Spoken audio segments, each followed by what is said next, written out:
Dune, Frank Herbert's 1965 science fiction masterpiece, which, fun fact, happens to be the inaugural recipient of the Nebula Award, which is given to the best science fiction or fantasy novel in the US of A.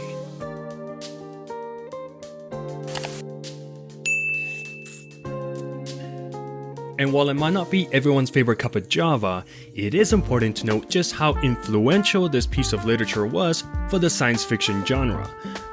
But rather than tell you, why don't I just show you?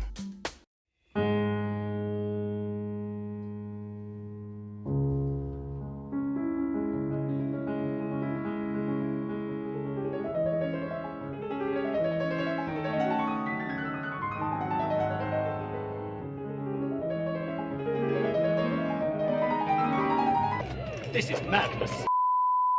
But we are not here to strictly talk about the novel. No, we're here to talk about the movie. Yes, that 1984 David Lynch movie adaptation. A beginning is a very delicate time.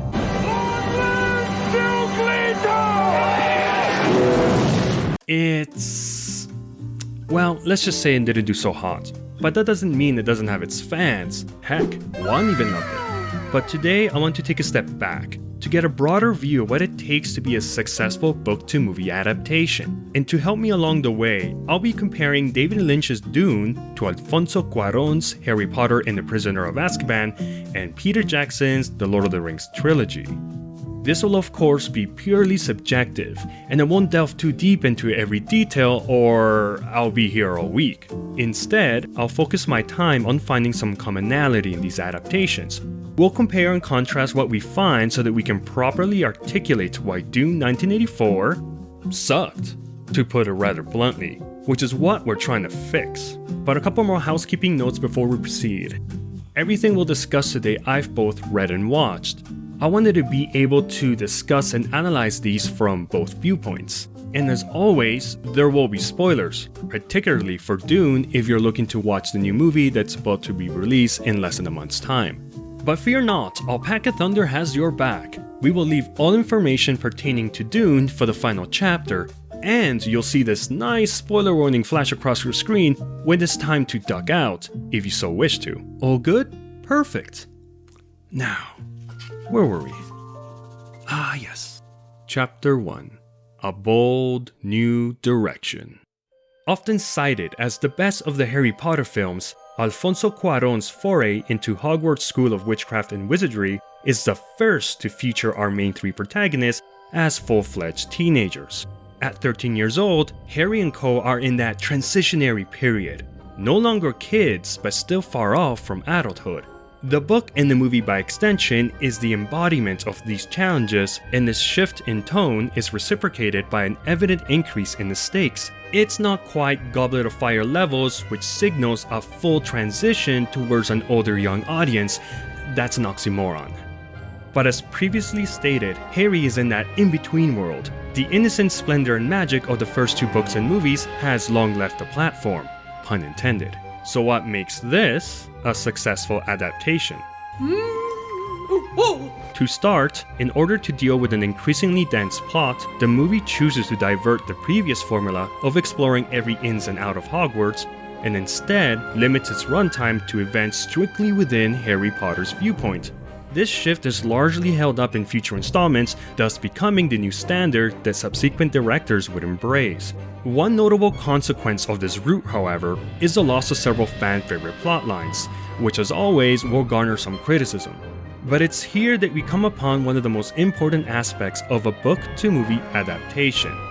The book will have more, and the feature-length film can only give you so much. But sometimes adaptations will try to toss everything into the pot, and the first two Potter films will tend to do this, and they are okay at best. But those books were drastically shorter, so to do the same for The Prisoner of Azkaban would have been a disaster. The key then is to cut or shift these plot points, which is never an enviable position to be in.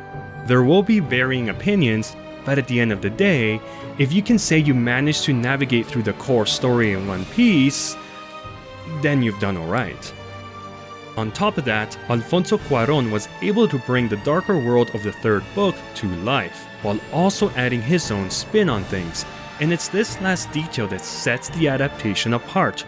To illustrate this, we'll take a look at Hagrid's cabin. This is the cabin as it stood in the first two films, and this is its transformation as first shown in The Prisoner of Azkaban. In this single set, we can clearly see the shift in tone. Notice the way the grass is now unkempt and patchy.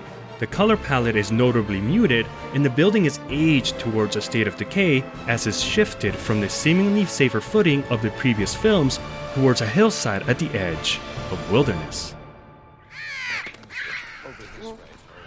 It's late. It's nearly dark. You shouldn't be here. The home of one of their steadfast guardians is no longer a shining beacon, but instead a reminder of the dangers that lurk outside the walls. And note, this change is carried over to the sequels. A testament of the brilliant set design found throughout this movie. But more importantly, this highlights just how crucial it is to not just attempt a one-for-one copy of the story, and instead embrace the fact that adaptations by definition require some creative variations, both for the sake of functionality and art. So far what we've gathered is that a successful book-to-movie adaptation just needs to adjust certain key plot points, limit the viewer's perspective, infuse the right amount of originality to an already established world, evolve certain characters and ideas while kicking others to the curb, while avoiding any major protests by fans of the original material. Yeah. Welcome to another year at Isengard!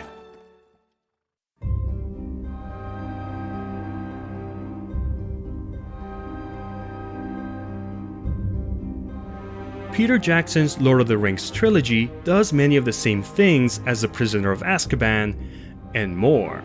You'll find certain key dialogue and characters substituted or swapped around as needed in order to try and rein in the sheer magnitude of these books. Major plot points and characters are completely omitted for the sake of pacing, and most surprising to those that haven't read the books, Arwen and her role in the movies is mostly pulled from the appendices, specifically the tale of Aragorn and Arwen.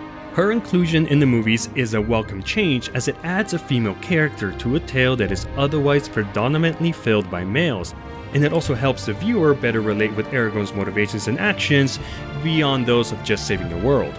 And to top it off, the Arwen and Aragorn love story not only deals with important themes in the world of Middle-earth, but it echoes the romance found in the tale of Beren and Luthien as told in the Silmarillion, which in turn was inspired by Tolkien's own romance with his wife Edith. He was a bit of a hopeless romantic, so it's a nice touch to add this to the story which would have otherwise just flown out of the viewer's perspective.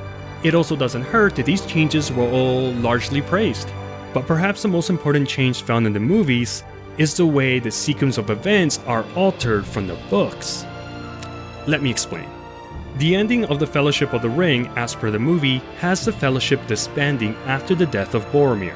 But what would you say if I told you that when reading the source material, this actually happens at the beginning of the Two Towers?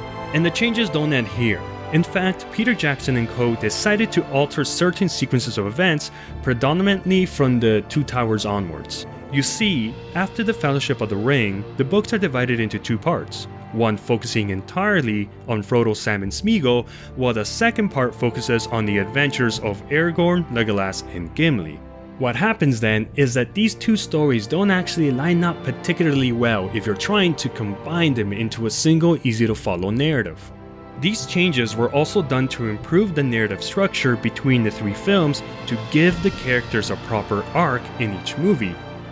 Tolkien was great at crafting worlds, but narratively speaking, his plots don't really adhere to conventional story arcs. As a whole then, The Lord of the Rings was a massive success, commercially and critically, and personally, as blasphemous as this may sound to certain fans of the books, I think the movies are better.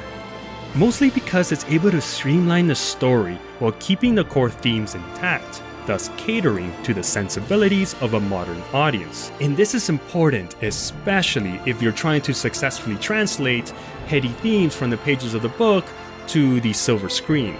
Which nicely brings us back to Dune 1984. Let's do this.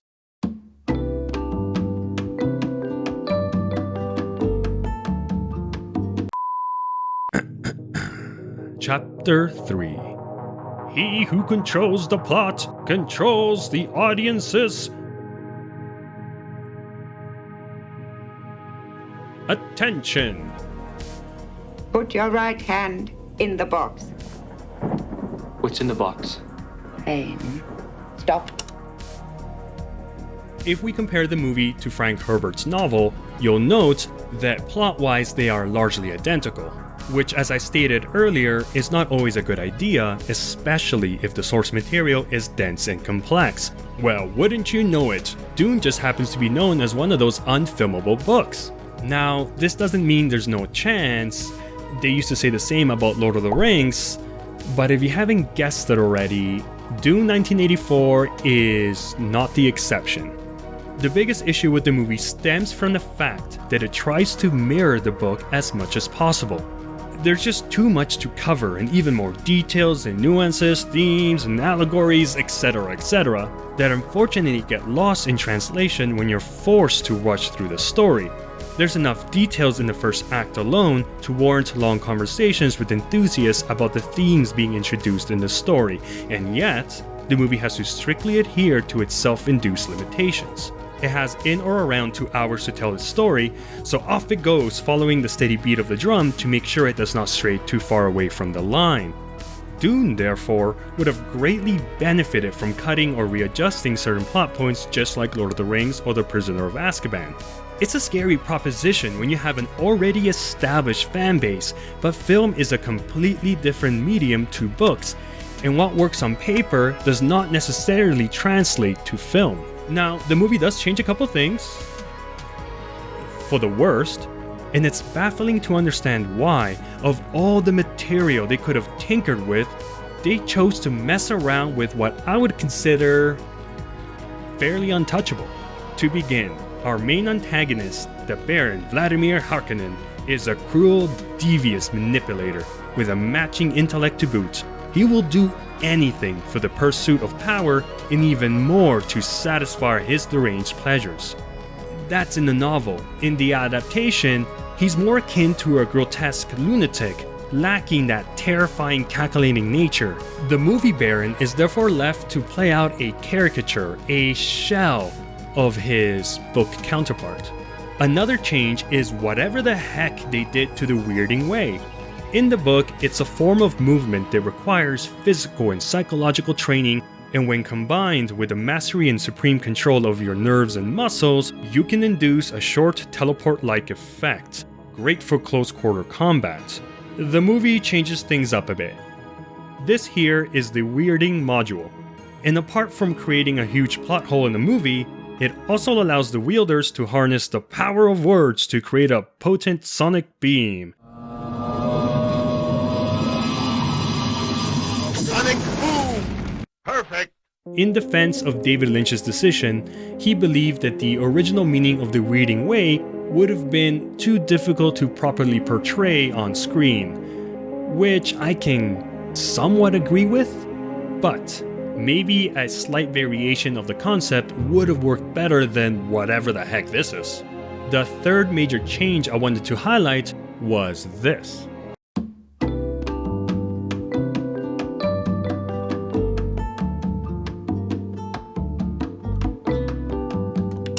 Holy Jesus. What is that? What the f***? So basically, Paul doesn't have the power to make it rain.